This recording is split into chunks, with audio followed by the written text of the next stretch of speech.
Donald Trump প্রতিশোধ পরায়ণ ব্যক্তি। তিনি প্রথমে বরাক ওবামার পিছনে লেগেছিলেন। বরাক ওবামাকে জেলে পাঠাবার কীভাবে ব্যবস্থা করা যায় সেই চেষ্টা করেছিলেন। তিনি বরাক ওবামার এআই জেনারেটেড একটা ফটো ছেড়েছিলেন যে বরাক ওবামা জেলের মধ্যে আছে। বরাক ওবামা এক্স প্রেসিডেন্ট, তাকে তিনি একদম দুচক্ষে দেখতে পারেন না। তাকে আবার ফিলিপিন্সের প্রেসিডেন্টের সামনে বরাক হুসেন ওবামা এই বলে তাকে ডেকেছিলেন এবং তার সামনে বলেছিলেন যে বরাক ওবামা ক্রিমিনাল কনস্পিরেসির সাথে যুক্ত। তো বরাক ওবামা গেল। এরপর লাগলেন এলন মাস্কের সাথে। এলন মাস্ক সে ডোনাল্ড ট্রাম্পকে দ্বিতীয়বার জিতে আসার জন্য খুবই সাহায্য করেছিল। তারপর এলন মাস্ক যখন বুঝতে পারলো যে না, ডোনাল্ড ট্রাম্পের সঙ্গে পারা যাবে না, তখন সে আস্তে আস্তে সরে চলেছে।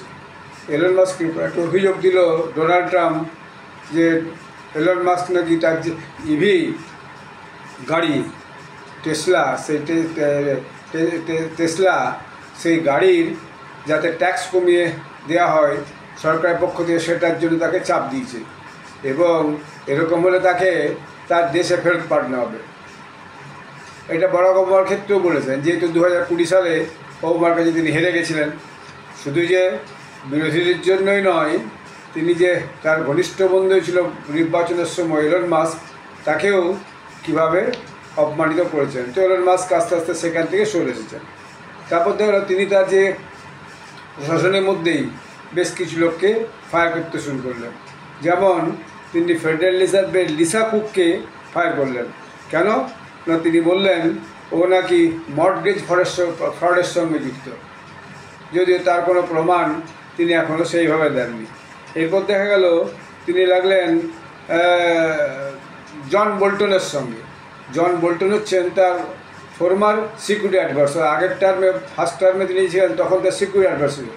জন বোল্টন যেহেতু তার সমালোচনা করছে, তাই তিনি কাশ প্যাটেল FBI ডিরেক্টরকে দিয়ে তার ঘরে FBI, তার ঘর এবং অফিসে FBI-এর ইনভেস্টিগেশন পাঠিয়ে দিলেন যে ফাইলপত্র খুঁজে নিয়ে এসো।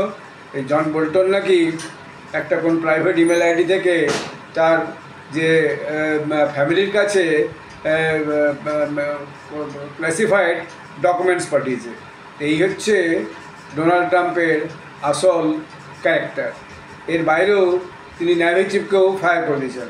তো প্রশাসনের মধ্যেই সবাই এখন তটস্থ থাকে কখন কাকে কী করে বুঝবে। আপনারা আমার ভিডিওটি সাবস্ক্রাইব করবেন। ধন্যবাদ।